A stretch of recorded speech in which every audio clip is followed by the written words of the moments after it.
Okay, so anyway, um, the bottom line is that you can't be so in love with things that you've written that you won't ask for help and that you won't accept help when it's given. You need to make sure that every time you write something, it becomes more clear and not less clear. Now, this is almost the exact opposite from every English class I've ever taken. You take an English class and you put in your rough draft, and then they say, well, it needs to be longer. Why? Do they have any reason? Well, it's supposed to be 2,000 words. Who said that? This is why I've just always hated English classes, because almost all of them put some kind of word limit. When I could write a paper, there's almost no assignment I've ever been given in English where I couldn't have written the paper and actually done what they wanted me to do in half as much paper or words or letters or whatever else. And I never even understood the point of counting words. Another one of my favorite movies is a movie that was made quite a while ago, and it's a movie about the life of Mozart, and they take a lot of license on it. Mozart, of course, one of the geniuses of the human race, not just musically, but in a lot of things. He was quite a genius. And one of the things that Mozart was famous for was writing music that just didn't have any extra stuff in it. It was very bare bones. And if it needed more notes, it had more notes. If it didn't, it didn't. And one of his operas had a lot of notes in it. It's famous for having just a lot of stuff in it. And he was criticized for saying that, by people saying it just had too much going on, too many notes. It was difficult to comprehend. And he said, well, it required that many notes to do what I wanted it to do. It has neither too many nor too little notes. It has exactly the right amount of notes that are needed to do what it needed to do. And if the people criticizing him, he didn't care that they criticized him, but the people criticizing him had very difficult time listening because they just weren't as good of musicians. And that's fine. His more popular operas were later in his life when he was much simpler, when he wrote things much more simply. And that's kind of a two lessons in one. Sometimes it takes a lot of notes or a lot of words or a lot of whatever to communicate something. But you better do it in a way that it's understandable, right? But the other side of the coin is sometimes you just have to speak to your audience. Sometimes you have to make your music or your writing or your whatever a little less crazy so that it can be understood. And he certainly did that. So anyway, the point is that this is what we're going to do today. We're going to practice this idea of rewriting something and making it shorter. Now, I don't necessarily want you to make it half as long every time you write it. I just like that movie clip from A River Runs Through It. But I do want you to make it shorter. I want you to write at least 3 revisions to your paper. Not necessarily today in class, but I want you to get started today. And each of these 3 revisions, I want 3 things from them. 3 things in each revision. I want it to be shorter. And I want you to use the tools that we talked about last time for clear and concise and clear, concise, and what's the third C? I always forget. Clean. For clean, clear, and concise writing. I want you to use those tips that we learned last time to make it cleaner, more concise, and more clear. Clear. I think it's because clear and clean are so similar in spelling that I always forget one or the other. But anyway, I want it to be more clear, more concise, and cleaner writing using those tips, but I want it to be shorter each time you write it, so that your final draft is the shortest of all your drafts. Okay? And the second thing that I want out of these is I want you to give the paper to at least one other person, to at least one person to read. Now, one of those people that you have read, so you're going to have 3 different people read these 3 revisions.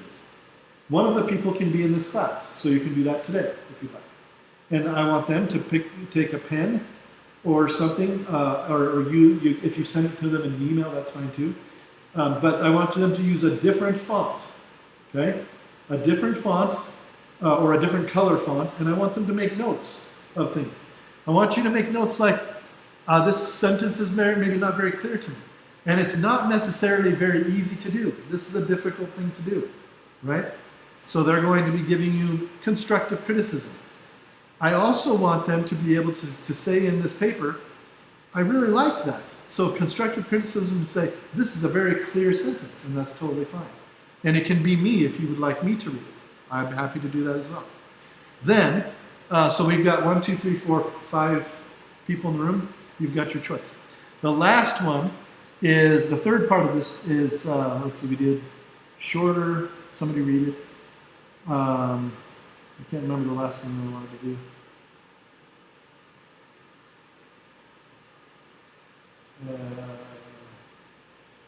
I was just thinking of this not minutes, just minutes ago.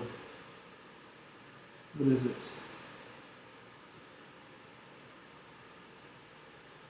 Oh. The third part is I want you to have an oral representation of this paper.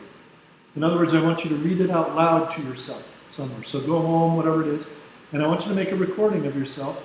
It doesn't have to be a video recording, it can be an audio recording. And I want you to read it out loud to yourself and listen to yourself read your own writing. Record it, stop, and then go back and listen and say, does this make sense in an auditory way? Right? Does it make sense when I'm listening to it? And then with each one of those things that you're doing, I want you to incorporate those into your rewrites. Okay? Now we have, did anybody get my email from last week that I sent? Not from last week, from yesterday?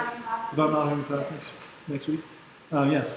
So, did anybody not get that? Is that actually the question I wanted to ask? I was confused. You said Tuesday. Do you mean? So I will be leaving on Tuesday, so I'll be here Monday, then I won't be here Wednesday or Friday. Okay? So what we're going to do is we're going to start our rewriting process here, and I'll be back on Monday, and we can talk more about it if you have any other questions.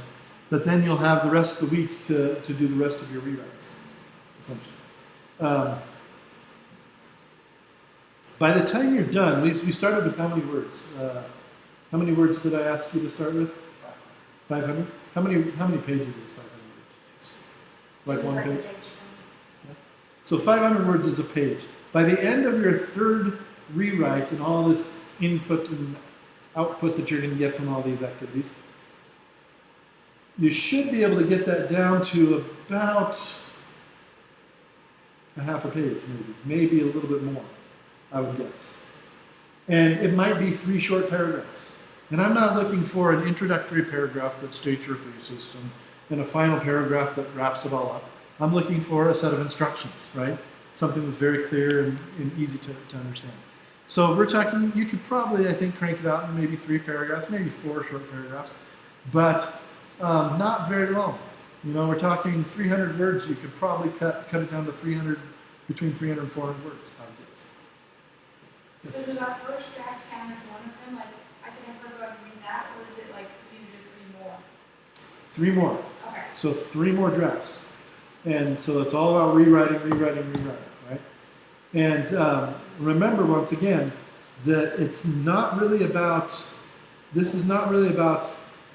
what you've learned in an English class before. We're not necessarily trying to become more creative or more anything else.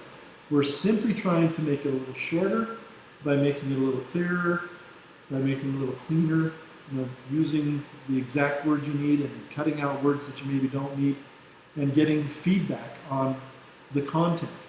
Is my information actually coming through? Do you understand what I'm actually trying to say through writing? And if you do, great. If you don't in some part, how can I change that? Right? And when you're reading someone else's paper, I don't necessarily want you to tell them how to change anything.